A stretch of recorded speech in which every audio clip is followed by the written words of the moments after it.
them next to individual conservatives.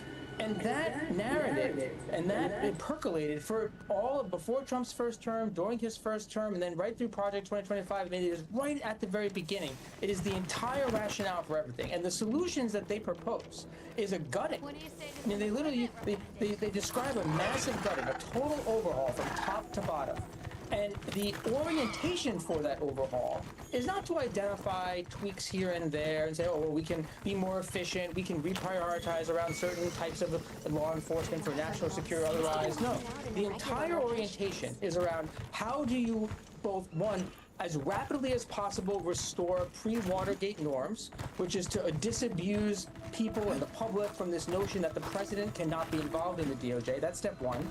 And then the second thing that it orients around is to turn it to, as a way to fix what they say is the politicization of law enforcement in the DOJ, is to turn the DOJ into a weapon, into an instrument of politicization for Trump and conservatives. How do you turn it into a political arm? And so all of the things that they prescribe are exactly what we're seeing play out now. Anytime somebody pushes back, they're a member of the deep state. They obviously have bad intentions. You can go back in their history and find examples of them sort of all have to go. The slightest bit of taint is enough to say is to sort of eliminate it. So that's the second piece, is to turn into instabilization. And the third part, which this most recent reporting plays out, is then you then sniff around for all what they describe as DEI. You sniff around for any small indication that an individual is either an agent of the DEI agenda, or is affiliated with it, or somehow got their job because of it, or they're even sympathetic for it, and you get rid of that. So it's all about personnel. Policy stuff is second. You know, be more brutal, more law enforcement in local municipalities, using the death penalty more. Yeah, there's a lot of those prescriptions, but fundamentally it is that. First, make it clear that the president's in charge. Number two, turn it into an instrument of politicization by rooting out as many people that put up the tiniest bit of friction to uphold norms. And then the third is to sniff around for sort of that, you know, anything related to DEI and get rid of those. Artfeld's lost control. And then you can start to Don't let your rebuild. guards out. That's the scary part. Because once they get rid, they remove these people, they're not in some position to do that whole thing. That's they're not going to throw it. The scary part is what comes next. And that's really what we're doing. And it's not just really a little bit, but then there's now this next stage, which is to go from the perception of power to the consolidation. And actually turn it into something that is more classified or transcribed in their lives.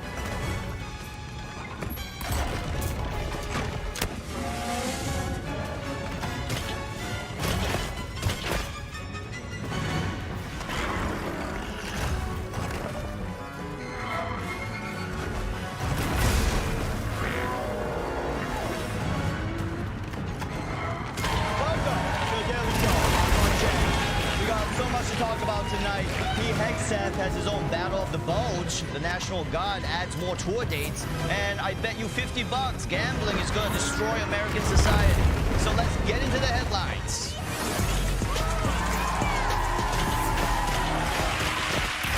Let's start with America's military, the Karen of the world. They just will not stay out of other countries' business. And leading this military is Pete Hegseth, who you might think is the Secretary of Defense. But you'd be wrong. He's rebranded himself the Secretary of War. You know how cool guys always give themselves nicknames. And as part of this military makeover, last week the Secretary announced a surprise meeting. Tonight, in an unprecedented move, Secretary Pete Hegseth asking all U.S. general officers and admirals around the world to gather at the U.S. Marine Base. A meeting of this size, in person and on such short notice, is extremely rare. It's going to also potentially be a security risk, given the sheer number of military officials and how many are going to be gathered in one place at a time. Listen, we all do weird things when we're drunk, okay? Some of us slide into an ex's DMs, and some of us call every U.S. general to a meeting at Quantico. But, you know, I'm sure if the Secretary is going to gather all the generals, some of them from active war zones, then he must have something very important he wants to tell them. It's tiring to look out at combat formations, or really any formation, and see fat. Likewise, it's completely unacceptable to see fat generals and admirals in the halls of the Pentagon.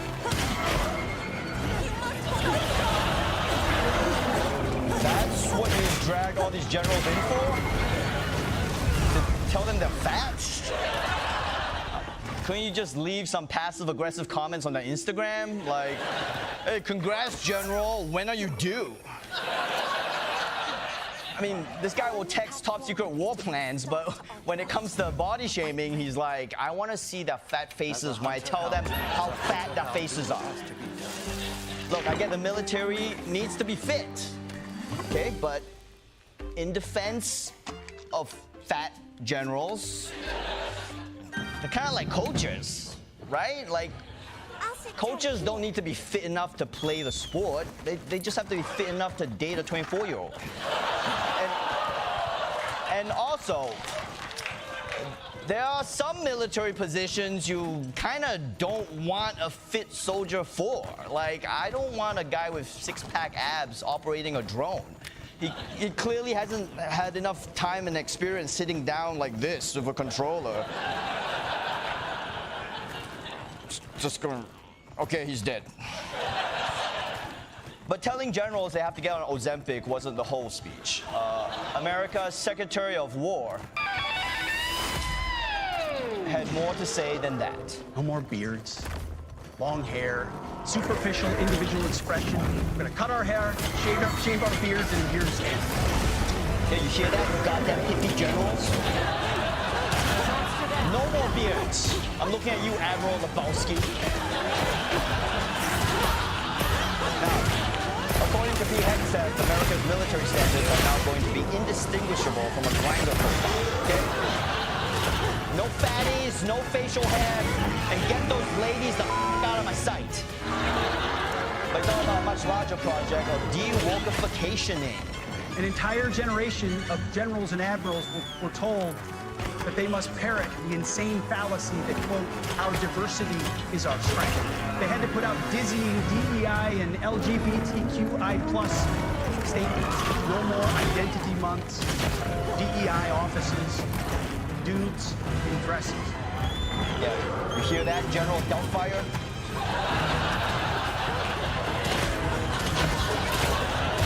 Something very weird about that general. I just can't put my finger on it. Although, are we sure dudes wearing dresses doesn't work? Because the Taliban wore dresses, and it kind of worked for them. You know what I mean? I don't know, maybe the beards cancel out the dresses. So I want to check the math on that. But this wasn't just a pep talk. Pete Hegseth, the military secretary of war, also took the opportunity to bump his book sales on Amazon. You might say we're ending the war on warriors. Hurts me a little. Yeah. And that someone was here. Say what you want about Henry Kissinger. I mean, at least he never used his position to sell his book, 101 War Crimes to try on Cambodians. But bottom line, a lot of people were worried that this event was going to show that Pete Hegseth had taken over the military. But it actually just showed how disconnected his MAGA rally energy is from their professional culture, especially this moment that he clearly thought was going to crush. Should our enemies choose foolishly to challenge us, they will be crushed by the violence, precision, ferocity of the Border Guard. In other words, to our enemies, F-A-F-O. If necessary, our troops will translate that.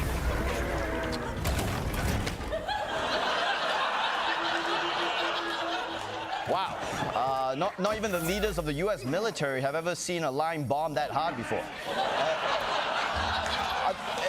It's just kind of, it's weird and some would say juvenile to use internet slang in a speech to your adversaries. I mean, President Reagan was never like, Mr. Gorbachev, I hark to us, spit on that wall. But basically, that was Pete Hegseth's speech. F-A-F-O. And no one in the military is allowed to be fat, especially the leaders. Okay? It's a bad look. So next up to speak was the famously thin health nut commander-in-chief, Donald Trump. And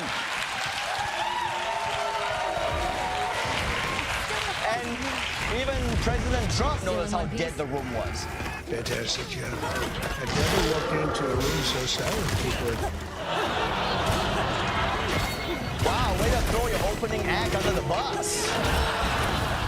Who was that who was that loser, huh? I thought alcoholics was supposed to be fun. Well, if anyone can win a room back, it's President Trump, who convinced these generals there was a good reason to pull them from their posts. We'll call it the N-word. Oh shit. He's coming in hot here. Is he gonna say it? Is he gonna say anything? Is this about to happen? Is this it? The word nuclear, if you can, let people throw around that word. Oh. Okay, the N-word is nuclear. Okay, but that's a weird way to say it, since there's also kind of another word that we famously refer to as the N-word. There are two N-words, and you can't use either of them. You can't use either of them. And frankly, if it does get to use, we have more than anybody else. We're better, we're newer.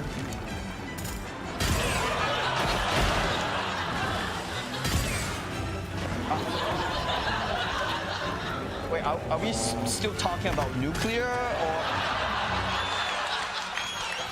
or the other one? I just want to make sure. Look, I'm sure the gathering of America's most decorated generals is loving this extended riff on the N-word, but let's maybe wrap this up before it gets out of hand. San Francisco, Chicago, the world, Los Angeles, they're very unsafe places, and we're going to straighten them out one by one. And this is going to be a major war for some of the people in this room. That's a war. It's a war from within. I told Pete, we should use some of these dangerous cities as training grounds. Our military, national military. This is going to be a big thing for the people in this room. It's the war from within. We have to handle it because it's out of control. Okay. You know what? Can we just go back to talking about the N-word, okay? Because this seems worse. So is that what this whole thing was about? Giving these generals the marching orders for war against American cities? That's some pretty dark and scary shit from the president and the secretary of war. I mean, no, stop it. No. Not now. No shredding. Shredding for good stuff only, not bad stuff. Look, I've only officially been American for like a few hours now, but even I know that using American cities as a training ground for the military is kind of messed up, and I don't think that's what American soldiers signed up to do. So if you're gonna rope them into your authoritarian fantasies, at the very least, you should at least change the recruitment act. Your great-grandfather fought Hitler. Your grandfather fought the communists. And now you'll be called upon to take on America's greatest enemy, Hitler. If you're a tough young man with 0% body fat, the U.S. Army wants to shave you clean. Then we'll fly you to hostile lands like New York and Chicago, where you'll defend America from people who make fun of our president. Your pappy fought German panzers. You'll fight this guy, that lady who won't move her car, and anyone with a nose ring. When history calls, you will send it to voicemail, because you're shaving. While you wait for Antifa, you'll keep busy by picking up trash. Then clear out a homeless camp, another homeless camp, and then clear out the first one again. Then a quick cleanup shave, and back to your post. Wait, did you get your neck? Quick shave, and we're back. Do you have what it takes to defeat hordes of demonic agents of chaos? Then join the Department of War today. Strength, honor, integrity, no fatties. Because we want you. Shave that man!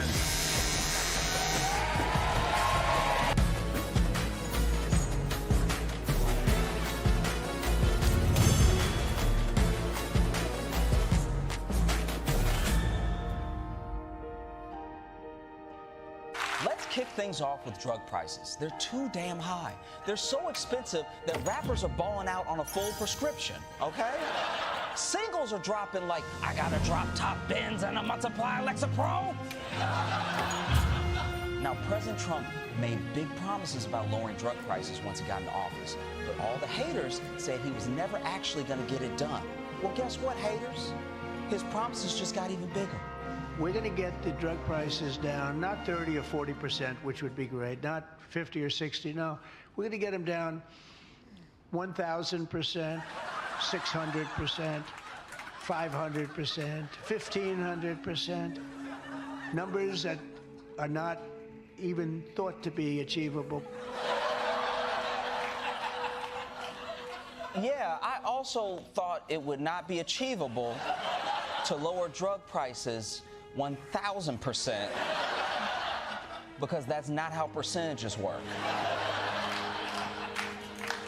Just so you understand, lowering drug prices 100% means it's free. Lowering it past that means they're gonna give you money.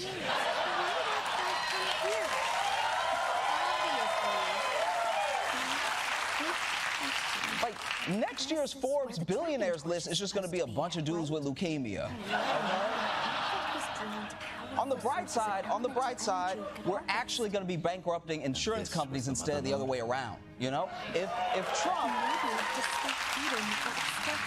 Trump had enacted this sooner, that CEO would have shot Luigi. But look.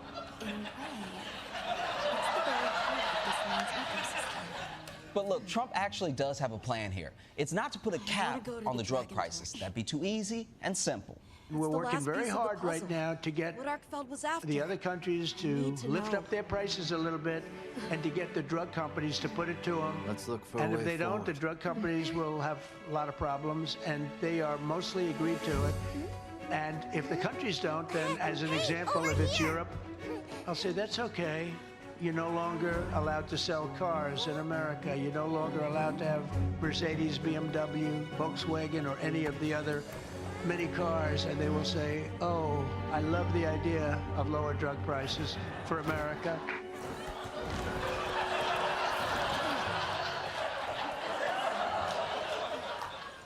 So the plan, just so I have it right, is to lower drug prices here by forcing Europe to raise drug prices over there, or they can't sell us their cars, reducing our choices as consumers and making cars in general more expensive for everybody. And I know it's very confusing, but I've seen this before. This is crackhead logic, all right?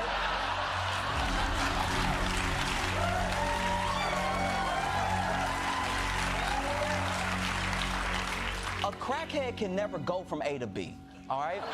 When I was a kid, I'd see a dude who needed $15, but instead of asking for money, he would try to sell you a tire, which of course he didn't have, but he did have a bike chain, and if you would buy that bike chain from him for $12, he would put that towards the tire, and then one day, eventually, buy crack.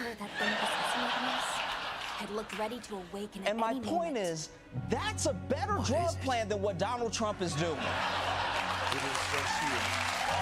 Nigeria created the final line of the Look, but still, Donald Trump is promising to lower drug prices for America.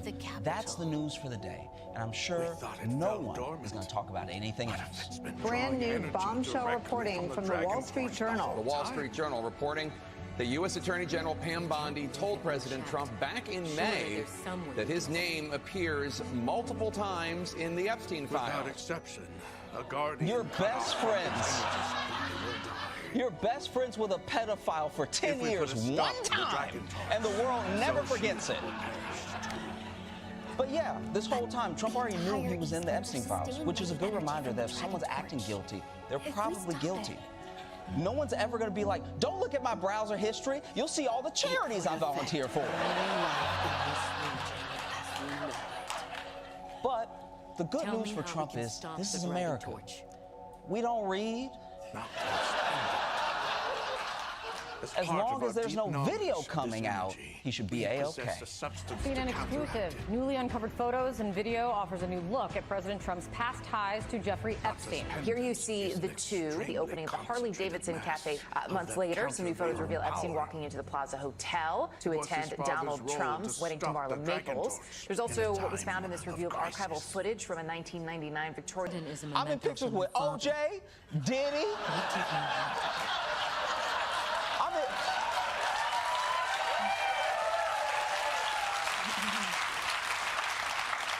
I'm in pictures with Harvey Weinstein.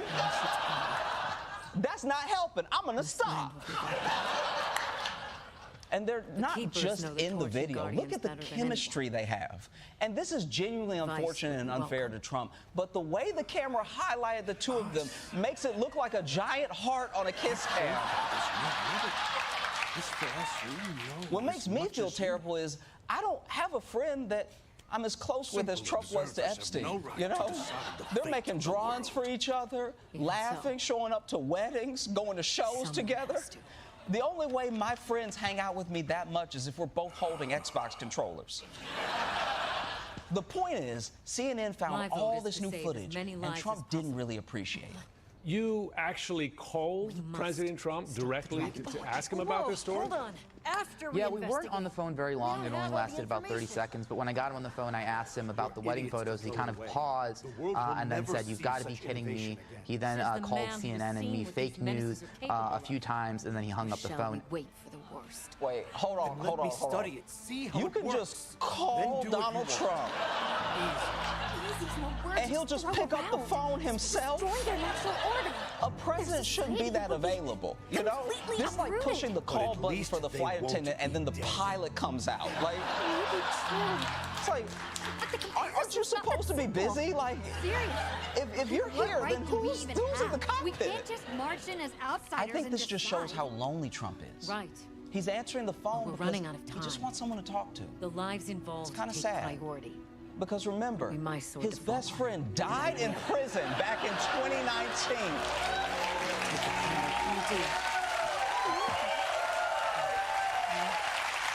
So, once again, Donald Trump can't shake the Jeffrey Epstein news. He's going to lower drug prices 2 billion%, and the media still won't let it go. But old buddy Donnie's got another card to play. President Trump again tried to divert attention from the Epstein files, this time by accusing former President Barack Obama of treason.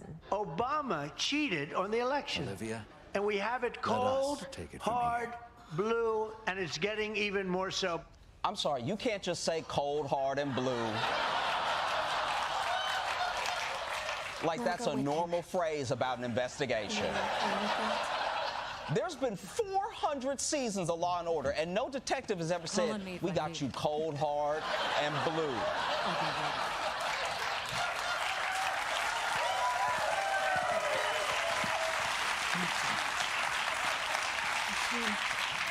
Wait here for me. Dun dun.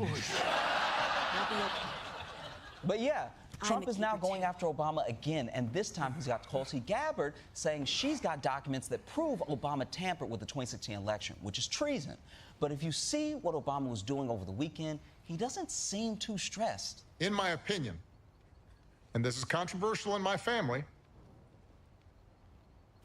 you should not eat ketchup after the age of 8.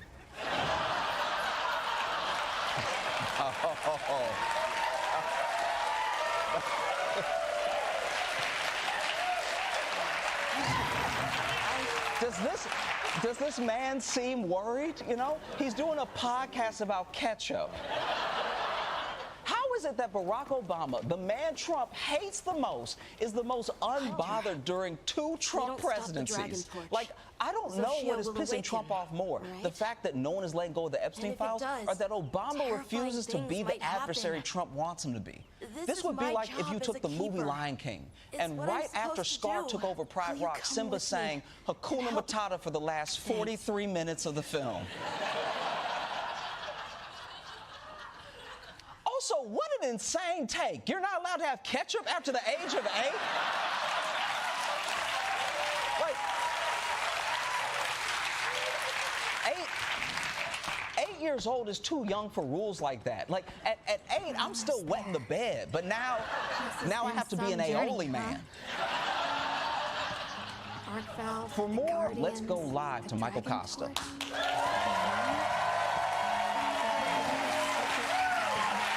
Costa, you're at the White House. What's the latest on the Epstein scandal?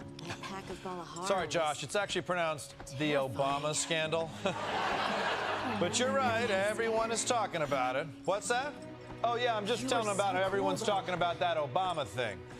See, Josh? Everyone's talking about that Obama thing, including that real guy over there. What's that? Oh, I'm just telling them about how you're a real guy over there. See? No one cares about Jeffrey Epilepsy or whatever. Michael, the Obama thing is not a scandal. Not a scandal. And you call yourself the male Shonda Rhimes. No, I don't. Look, ask anyone, Mr. Shonda, all right? The Epstein story is boring. It's just a sex scandal involving a billionaire league of pedophiles. What's interesting about that? The Obama scandal's the juicy one. It's a story about a possibly unnecessary reappraisal of intelligence gathering protocols concerning election interference. Woo! Man, I'm getting cold, hard, and blue just thinking about it. What's that? You're getting cold, hard, blue too? What about you, Josh? You blue? No, I'm not. I'm neither cold, hard, nor blue. Not even a little, because I'm a full Papa Smurf right now. Way more than if I found out some new boring detail about how Trump was on Epstein's plane so much he left a permanent ass cheek groove on the seat. Hold on, is that true? Like, can you confirm that ass cheek groove detail? The only thing I can confirm is how truly boring it is, all right? I was losing my blue, but you know what got my blue back? Was Tulsi Gabbard declassifying a draft of a 2017 report arguing for more context for election interference conclusions released by a previous 2016 report. Now that's hot right there. Not some newly discovered video from 2004 of Trump and Epstein slurping up some same strand of spaghetti till they touch lips. Oh, yeah. Oh, it's boring. I'm so bored. Oh, yeah. Wait, Trump and Epstein did that? Michael, that is the story. No one gives a shit about the Obama thing. Like, why are you pushing this so hard? Fine. You know what, Josh? You're right. All right, you're right. You happy now? There's no Obama scandal. Is that what you want me to say? That the Epstein scandal is way more exciting than the Obama scandal, which is boring and isn't even real? That there's no Obama scandal? And isn't that kind of a scandal? Why isn't there an Obama scandal? What is he hiding? Josh, we figured it out. You're a genius. You and me are blue as balls right now, Josh. Come on. We got it. You're going to be most pleased with this one. Our guest tonight, economist Orrin Cass, is going to be here later to discuss tariffs. You're going to have a conservative economist bucking laissez-faire. Just f***ing watch it. But first, we're going to check in with our good friend, democracy. We're going to give him the old turn your head and talk. How's democracy doing? In some of his strongest comments yet, President Trump says he's considering his options to serve a third term in office, a breach of the Constitution's two-term limit for presidents. I'm sorry, considering the option? What, are you trying to order off menu from the Constitution? Oh, yeah, I see you got, what do you got, 2 terms here. But can I get it animal style? What are you going to do, a third term? How does that work exactly? In a phone call with NBC, Trump saying, quote, there are methods which you could do it, including possibly urging his vice president, J.D. Vance, to run and then cede power back to Trump. The president saying that's one method, but that there are others, too. Yes. There are other methods. You tried one years ago. There are other methods to stay in power beyond when you are legally allowed to be there. Historically, some of them involve catapults. We go all in. Although maybe Trump has something more creative in mind. with the dance thing. Have you guys heard of the movie Face Off? Yeah. So here's how it's gonna work.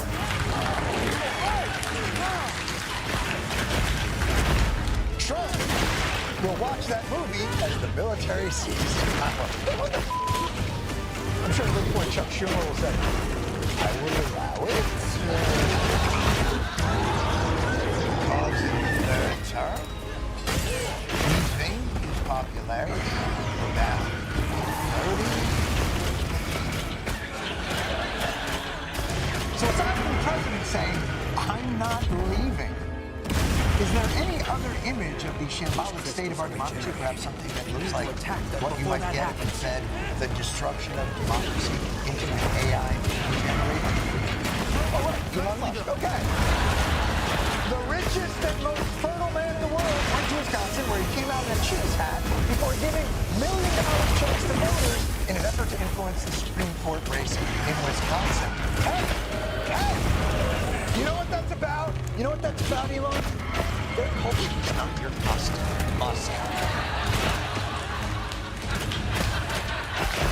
They're people.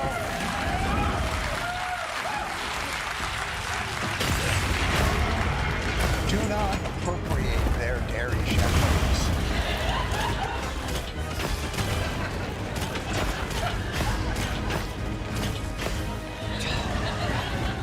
You can really get a sense of the fraying of our democracy by tracing the arc of its symbolic headwear